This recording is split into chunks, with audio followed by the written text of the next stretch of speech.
l'immensité de ta grandeur me montre que je ne suis rien. Et quand tu façonnais la terre, j'étais déjà près de ton cœur. Tu m'aimais avant que je sois. Et pour moi tu as tout donné. Toi seul pouvais me libérer.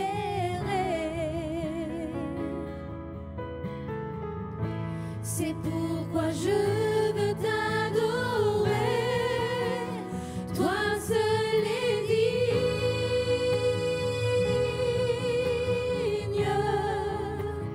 de recevoir louange et gloire pour l'éternité. Toi seul est digne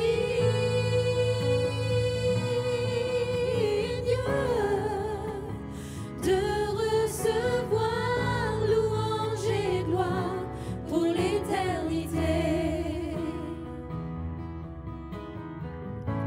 Dans ta présence je me tiens, car tu as ce dont j'ai besoin. La joie, la vie et le bonheur sont dans tes pas, oui mon sauveur. Toi seul est digne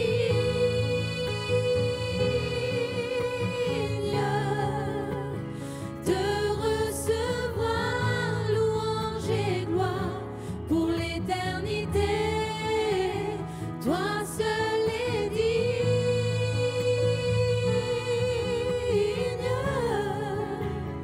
de recevoir louange et gloire pour l'éternité. Dans ta présence je me tiens, car tu as ce dont j'ai besoin. La joie, la vie et le bonheur sont dans tes pas, oui mon sauveur. Toi seul est digne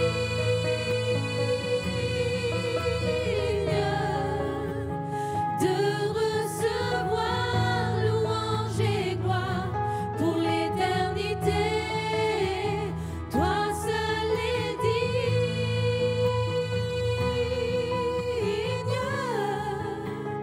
de recevoir louange et gloire pour l'éternité. Que Dieu vous bénisse. C'est encore avec une joie que j'ai le plaisir de vous accueillir dans cette soirée afin que Dieu vous parle encore à travers sa parole, à travers ces moments. Nous allons être bénis de la part du Seigneur. Je me présente, je m'appelle Chris et Dieu m'a donné un message pour toi. Un message pour toi. La décision t'appartient. Est-ce que tu le sais? C'est important de considérer que tout ce que nous allons faire sur cette terre sera beaucoup de fois, souvent, les conséquences de nos choix. Tout au long de notre vie, les choses que nous allons vivre, ça sera en fonction des décisions que l'on va prendre ou pas. Que ce soit à travers les gens qu'on va fréquenter, notre compagnie, les gens en qui nous devrions faire confiance ou pas, le choix de notre conjoint, de notre conjointe pour notre mariage, le choix de notre travail, le choix de vivre en maison, de vivre en caravane, dans un appartement. En fonction, bien sûr, il y a des paramètres qui viennent s'ajouter, mais beaucoup de choix vont résulter de pas mal de choses. Le choix de la région où nous allons vivre, le choix de vivre tel type de vie ou pas dans nos relations, nos amis, notre style de vie, nos loisirs, etc. Et il est important de comprendre que dans notre vie en Dieu, de notre vie avec Dieu, ça se passe de la même manière, en fonction des choix et des décisions que nous allons prendre. Alors bien sûr, j'entends des gens dire « moi je vis par la foi ». Et c'est vrai que parfois la foi va nous demander de vivre sans trop réfléchir à certaines choses. Elle va aussi nous demander parfois de faire confiance en Dieu sans se poser trop de questions. Un petit peu comme si on serait en mer, sur une planche, et qu'on laisserait la vague nous amener là où elle a décidé. Et j'aimerais que tu comprennes quelque chose aujourd'hui, et je voudrais te poser une question. Est-ce que tu sais que Dieu attend des choses de toi? Est-ce que tu sais que pour Dieu, quand tu as donné ta vie, tu deviens fils et héritier ou héritière du royaume, amen, de Dieu? Tu deviens quelqu'un qui est un serviteur. Tu deviens l'ami de Jésus, amen. Dis amen si c'est à toi que je parle. Mais aussi, Dieu a donné un autre rôle à l'Église. Et voici un des rôles que Dieu voudrait que l'on prenne au sérieux. Nous avons été, dans notre nouvelle naissance, aussi inclus et enrôlés, amen, dans l'armée de Dieu, avec une lutte à mener, que tu le veuilles ou que tu ne le veuilles pas, contre les puissances des ténèbres. Une ferme résistance à maintenir, afin de pouvoir permettre à ceux qui en ont besoin de trouver un refuge et de permettre aux personnes en détresse, amen, de trouver le repos. Voici à quoi Dieu nous appelle aussi. Nous sommes ses enfants. Dieu va nous faire du bien. Dieu va nous restaurer. Mais Dieu veut aussi nous équiper. Alléluia. Et tu dois comprendre que ces choses-là, pour les vivre, la décision, amen, elle t'appartient. Elle n'appartiendra pas toujours aux circonstances. Et le choix, écoute bien, ne sera pas toujours dans les mains de Dieu. Parce que Dieu a déjà fait sa part. Mais il est important de considérer les voies de Dieu, les desseins de Dieu. Ce que Dieu a déjà prévu d'avance à travers nos appels respectifs et les dons que Dieu va nous communiquer à travers ces appels. Il est important déjà de comprendre qui est véritablement notre adversaire et quels sont nos adversaires. La Bible dit dans le livre des Éphésiens chapitre 6 et verset 10, l'apôtre Paul qui écrit ça alors qu'il est dans une situation délicate, il est en pleine révélation du mystère. Et les choses surnaturelles et invisibles deviennent tellement quelque chose qu'il vit au quotidien que ça devient une nécessité dans son cœur d'écrire ces choses. Pour quelle raison? Pour qu'on puisse ne pas se tromper de combat. Il y a des faux combats, il y a des fausses manœuvres et nous allons le voir ensemble. Ne te déconnecte pas, il y a aussi des fausses croyances qu'il faut que tu quittes. L'apôtre Paul écrit ceci, au reste. Il parle à l'Église. Fortifiez-vous dans le Seigneur par sa force toute puissante. Amen. Verset 11. Revêtez-vous. C'est une décision à prendre. Amen. Revêtez-vous de toutes les armes de Dieu afin de pouvoir tenir ferme contre les ruses et les manœuvres du diable. Le combat est déjà remporté en Christ, mais il y a une résistance à mener. Amen. Il y a une résistance à mener. Verset 12, car nous n'avons pas à lutter contre la chair et le sang, contre les hommes et les femmes, contre la puissance de l'intelligence humaine, contre les choses naturelles. Non, c'est pas ça qu'il dit.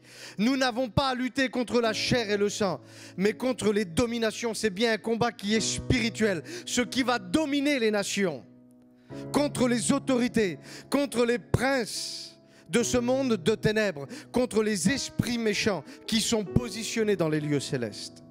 C'est pourquoi prenez toutes les armes, amen, afin de pouvoir résister dans le jour mauvais et afin de pouvoir tenir ferme après avoir tout surmonté. Vous savez, Dieu ne nous demandera jamais de faire ce qu'on n'est pas capable d'accomplir.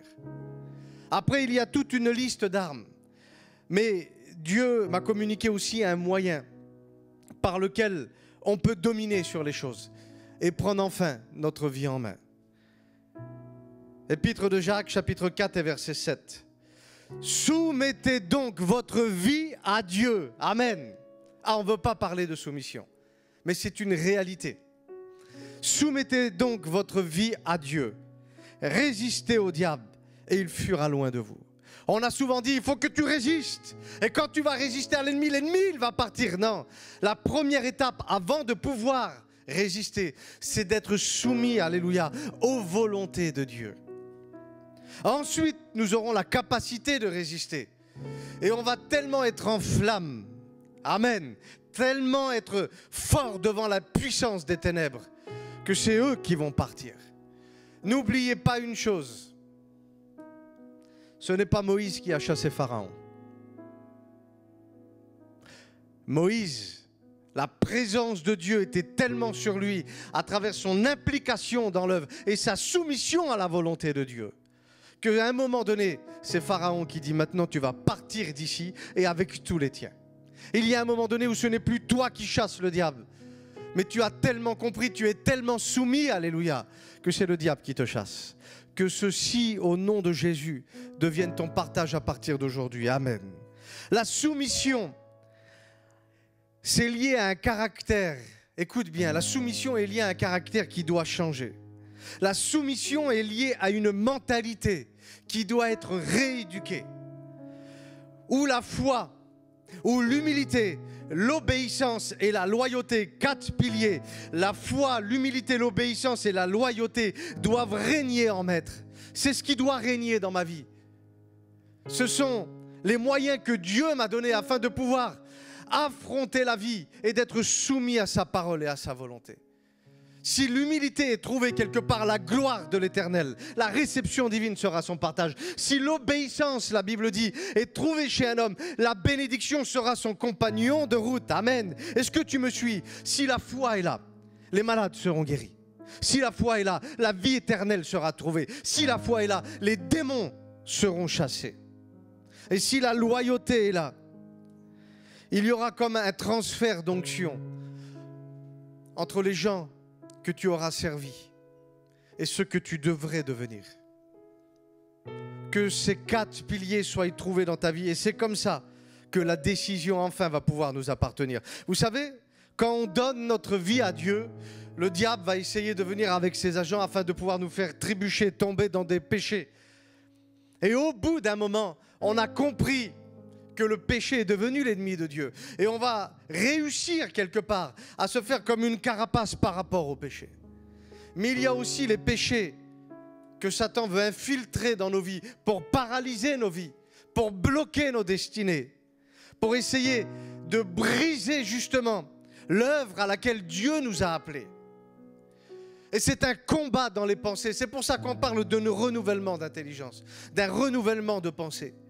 Et quand l'ennemi ne peut plus te faire tomber dans l'alcool, la drogue, il va essayer par tous les moyens, à travers ce que tu vas écouter, ce que tu vas déclarer, ce que tu vas croire, de paralyser ta vie, ta destinée. Et la destinée des gens qui étaient liés à ta destinée. Est-ce que tu me suis là où tu es? Amen. Mais j'ai une bonne nouvelle pour toi. Est-ce que tu le crois? Même si tu es au volant de ta voiture, si tu es bien assis dans ton canapé ou si tu es en train de faire un jogging avec tes écouteurs et que tu écoutes ces prédications, tu as le droit et le devoir, alléluia, de dire Amen. Dis Amen, je ne t'entends pas, dis Amen. Amen. J'ai une bonne nouvelle pour toi. La Bible dit dans le livre des Philippiens chapitre 2 et verset 13, écoute bien, car c'est Dieu qui a produit en vous le vouloir et le faire. On peut le traduire comme ceci, car c'est Dieu qui a produit en vous le désir, amen, et la capacité, alléluia, d'accomplir ce désir selon son bon plaisir. Et le plaisir de Dieu, c'est de faire du bien, alléluia, à ses enfants. Une autre version dira ceci, vous n'êtes pas seul. Oui, tu n'es pas seul. Dieu lui-même œuvre en vous, amen. Nous sommes la demeure de Dieu, nous ne sommes pas seuls. Et Dieu vient avec sa personne, ses désirs et ses capacités qu'il dépose en nous à travers la nouvelle naissance. La Bible dit sa bienveillance suscite en vous à la fois la volonté et l'action, afin que ses desseins pleins d'amour se réalisent. Une vie paralysée, une vie bloquée n'est pas la volonté de Dieu. mais à travers cette prédication, parce que le choix et la décision t'appartiennent, tu verras que ta vie, amen, elle va se débloquer. Voici une clé pour être décisionnaire. Le texte dit ça. Faites tout sans murmure et sans plainte. Regardez ce que la Bible dit. Ne soyez pas de perpétuels mécontents ou hésitants. À travers des choses qu'on a entendues, tu ne vaux rien, tu n'y arriveras pas. T'es pas bizarre, toi? Le ministère, pour toi, c'est pas possible. Toutes ces paroles que tes oreilles ont entendues et qui sont venues rentrer dans ton âme ont pour but de bloquer ta vie. Mais la Bible dit, faites tout sans murmure et ni plainte. Ne soyez pas de perpétuels mécontents ou hésitants. Mettez-vous en garde, écoutez bien, contre un esprit de contestation et de doute. Afin, écoutez bien, que vous soyez irréprochables. Et littéralement, on peut le traduire comme ça, inattaquables et purs, comme des enfants de Dieu, irrépréhensibles, écoutez bien, au milieu d'une génération perverse et corrompue. Et ça, c'est l'objectif divin, à travers le désir, amen, que Dieu met en nous et la capacité d'accomplir ce désir. La décision t'appartient, écoute bien. Au milieu d'une génération perverse et corrompue, parmi laquelle vous brillez, amen, comme des flambeaux dans le monde, portant la parole de vie.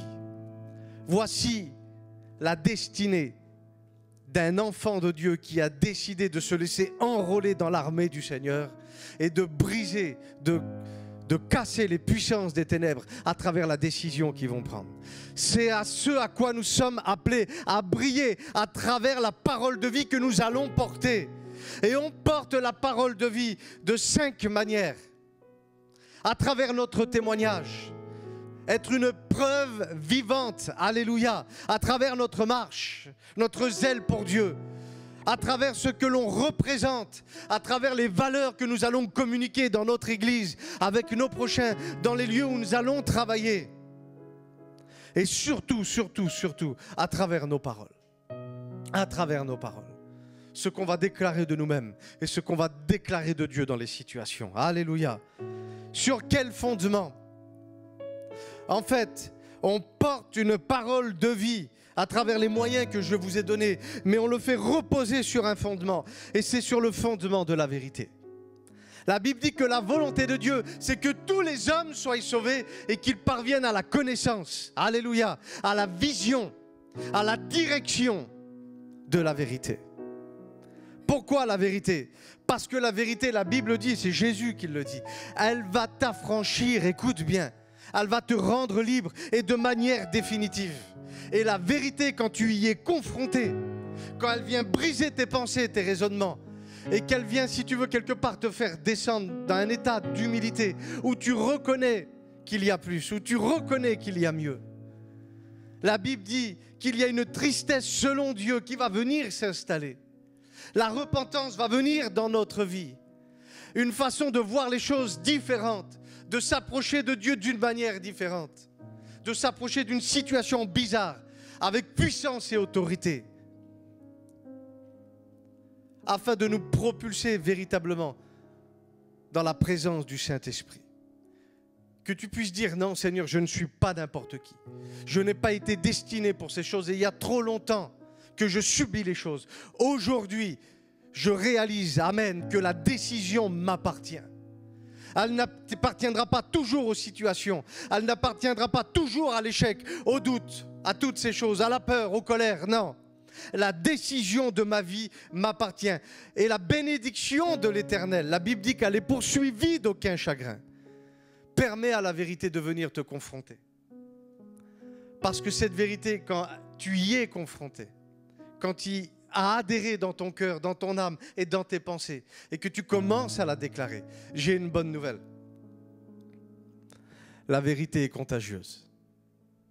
Souvent, on a cru qu'en adhérant à tel ou tel type de croyance, c'est vrai que quelque part, ça peut nous isoler pour un temps. Mais vous savez, l'amour de Dieu réside aussi dans la vérité de sa parole. Et quand on est confronté à l'amour de Dieu, je défie ton problème de résister. L'amour de Dieu est en mesure de détruire ce qui voulait te détruire à travers la vérité qui est donnée. Alors tu dois dire la vérité.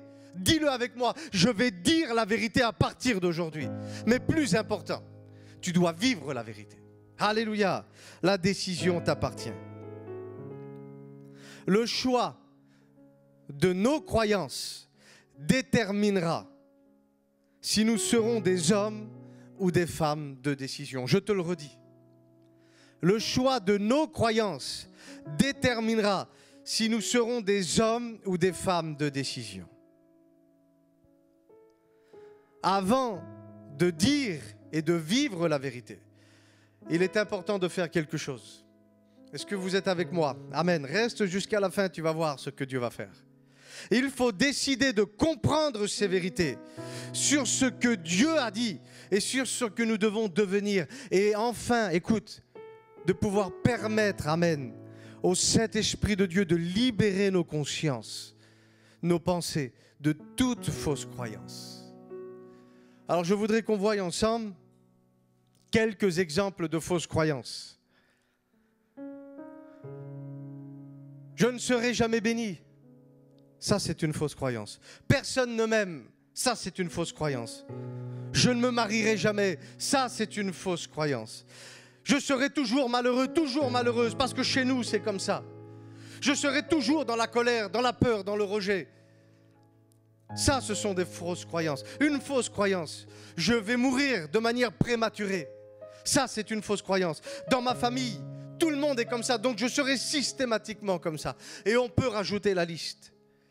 Mais je vais vous donner, écoute bien, des clés afin de pouvoir briser ces fausses croyances. Vous savez comment on détruit une fausse croyance? On détruit une fausse croyance par la parole de Dieu. Amen.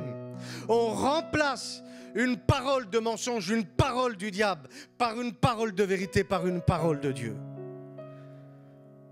Quand la vie te dit tu es sans saveur, toi tu réponds je suis le sel de la terre.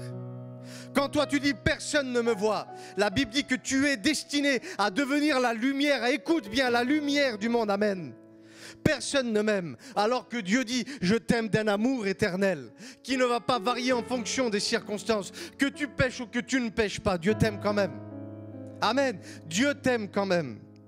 Je resterai triste tout au long de ma vie, alors que la Bible dit que la bénédiction de l'Éternel, amen, est poursuivie d'aucun chagrin. Je ne suis pas béni, alors que l'apôtre va écrire au sujet de l'Église. Je suis béni de toute bénédiction que le royaume des cieux contenait. Et il y a beaucoup de choses dans le royaume des cieux. Alléluia. Je ne suis rien, alors que la Bible dit que tu es le temple du Saint-Esprit. Tu dis que tu n'es rien alors que Dieu t'a choisi pour habiter dans ta vie. Tu es, écoute, le palais de Dieu. Personne ne pense à moi. Tu ne peux pas dire ça. Parce que Dieu a donné son Fils en pensant à toi. Dis avec moi, la décision t'appartient. Dis-le, la décision m'appartient. Il est important de comprendre la pensée de Dieu et les objectifs divins. Église, tu es né pour dominer. Amen. Tu es né pour assujettir. Tu es né pour influencer. Tu es né pour régner. Alléluia. Tu es né pour marquer la différence, pour bénir les nations. Tu es la porte pour quelqu'un. Tu es certainement la porte pour une future église. Tu es la porte pour un foyer. Tu es la porte pour tes enfants, pour tes vieux parents. Tu es nécessairement la porte pour quelqu'un. C'est à ça que Dieu nous a appelés à vivre. Job chapitre 22 et verset 28. À tes résolutions, amen, répondra le succès. Et écoute bien, et sur tes sentiers, la lumière va se mettre à briller. Mais si on veut que la lumière se mette à briller, il est important qu'une réponse du ciel vienne. Et la réponse vient en fonction de la décision que nous allons prendre. Alors j'ai une déclaration pour toi et moi aujourd'hui. Tu vas déclarer ceci avec moi.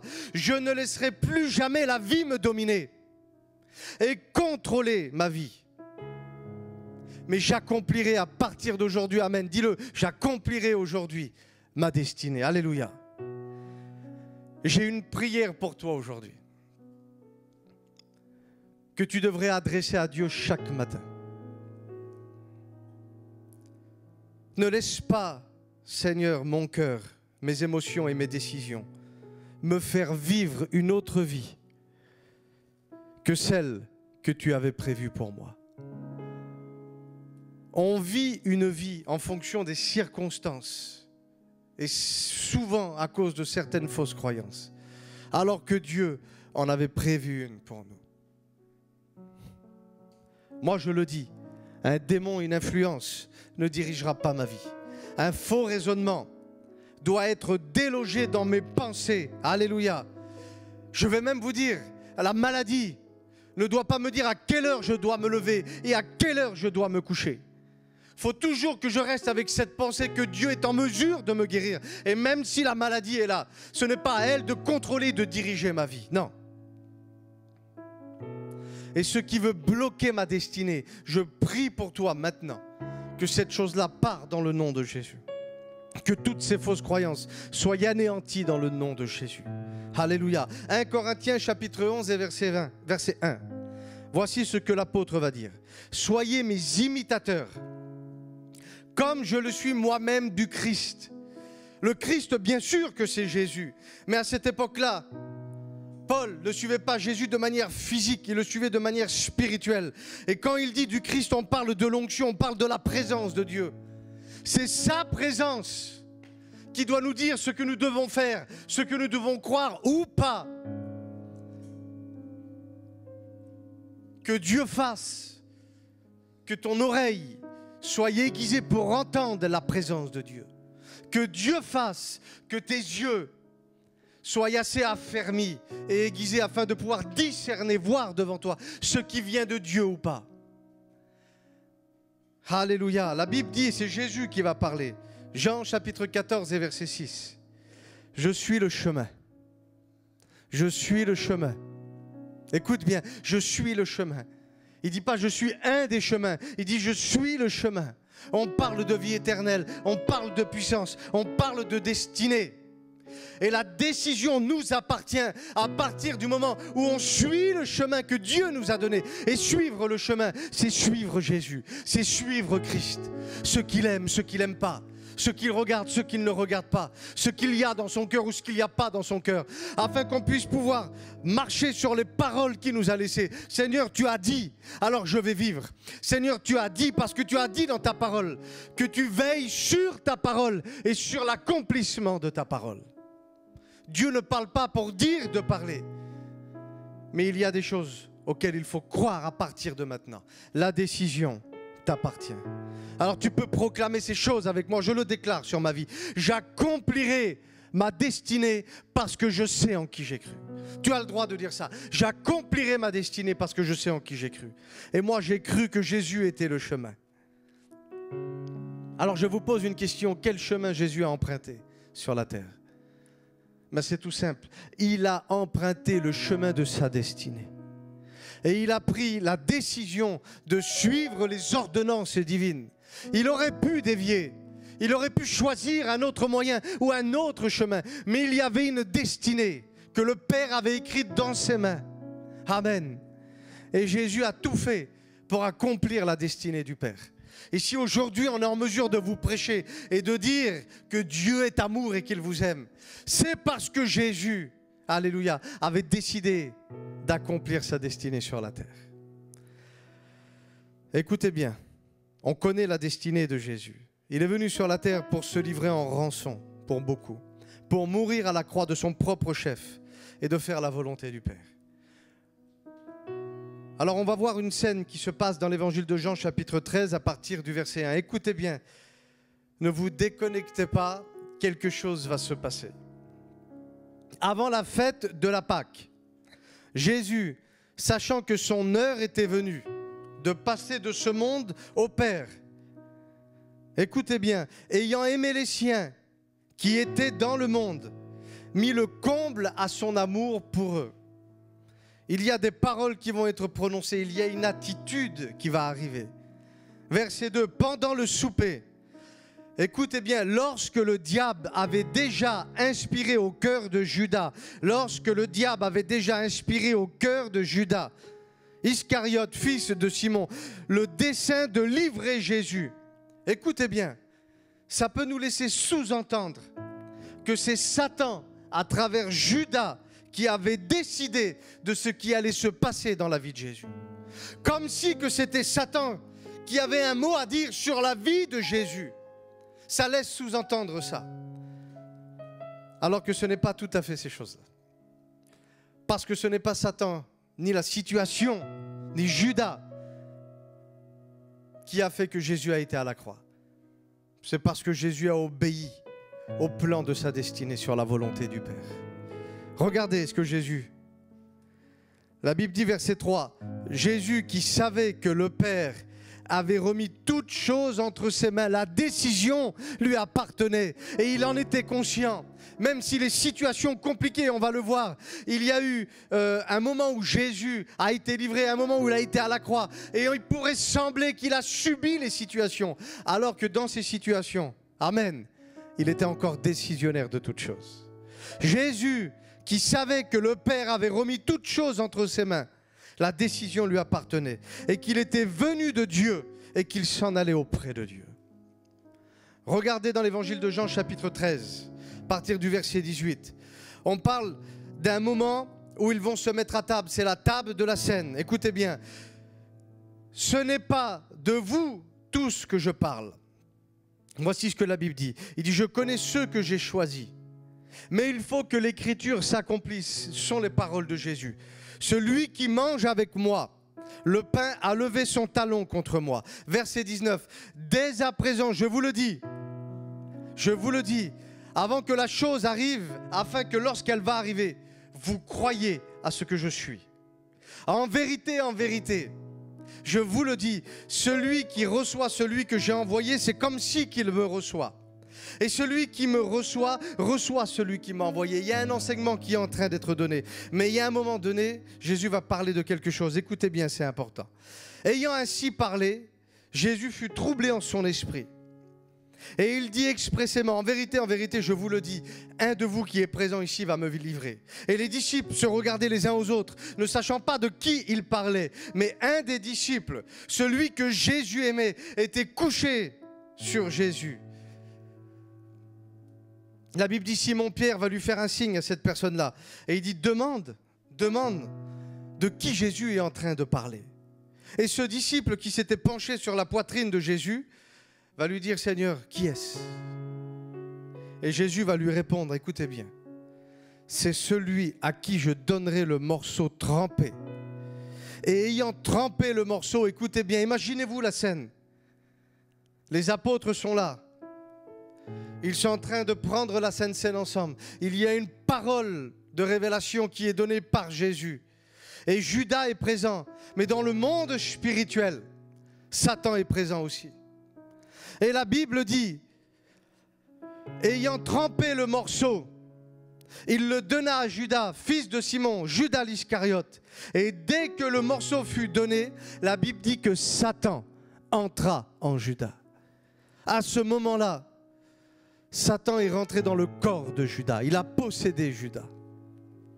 Mais dans le monde physique, quand je regarde Judas, je vois Judas. Mais dans le monde spirituel, ce n'est plus Judas qui est au contrôle de sa vie. C'est Satan qui s'est emparé de la vie de Judas. Et la Bible dit que Jésus va lui dire, et sur le plan physique, c'est comme si qu'on regarde Jésus parler à Judas. Mais dans le plan spirituel, c'est Dieu, à travers Jésus, qui parle à Satan. Et il lui dit, ce que tu as à faire, fais-le, mais fais-le promptement. Quelque part, il y a un enseignement prophétique et spirituel à travers tout ça. Même dans ce moment-là, un moment bizarre qui était lié à la destinée de Jésus. Satan n'était pas décisionnaire sur sa propre vie. Il dit, tu vas me livrer, c'est vrai. Mais je te permets d'aller le faire. Je ne subis pas la situation parce que je suis venu sur cette terre naître pour cette destinée. Alléluia. Est-ce que tu comprends ce que je suis en train de te dire? Jésus avait toujours le contrôle. Même à Gethsémané, Jésus avait toujours le contrôle. Même quand la mort a voulu venir trop tôt. Non, éloigne cette coupe de moi. Parce que je ne suis pas venu pour mourir à Gethsémané, mais je suis venu pour mourir à la croix. Et il reste décisionnaire du début à la fin. Et la Bible dit, c'est l'apôtre Paul, soyez mes imitateurs, parce que moi j'ai imité la présence de Dieu sur terre. J'ai imité Jésus. La décision, j'aimerais te le dire, qu'elle t'appartient encore. Elle t'appartient. Et jusqu'à la croix, la décision appartient à Jésus. Évangile de Luc, chapitre 23, verset 46. Ce sont les derniers instants de Jésus sur la croix. Tout le monde est là. La mort est là aussi dans le monde spirituel. Et la Bible dit que Jésus va s'écrier d'une voix forte. Père, il ne parle pas à la mort. Père, je remets mon esprit entre tes mains. Et en disant ces paroles, la Bible dit qu'il va expirer. Ça veut dire que du début à la fin, même s'il semblerait que la situation était délicate et ténébreuse, Jésus a toujours été décisionnaire sur sa propre vie. Et il est pour nous le modèle par excellence. Et j'aimerais dire à quelqu'un que la décision, alléluia, t'appartient. Je vais prier pour toi, pour que Dieu te révèle ces paroles. Seigneur, nous sommes devant toi et je te dis merci pour ce que tu es en train d'accomplir, merci pour ce que tu es en train de faire. Je prie pour que chaque personne qui sont présentes, qui écoute ce message, même si ce n'est pas en direct ou que ce soit en différé, qu'ils reçoivent cette parole maintenant au nom de Jésus, vous recevez là où vous êtes. Que tu sois un homme ou que tu sois une femme, tu as une destinée à accomplir sur la terre dans le nom de Jésus, réalise-le. Et Dieu a déposé des dons, des capacités, des désirs en toi, au nom de Jésus, pour que tu sois la version que le ciel avait prévue. Décide de dire stop au plan du diable. Décide de dire stop maintenant au nom de Jésus aux peurs, aux doutes et aux incertitudes.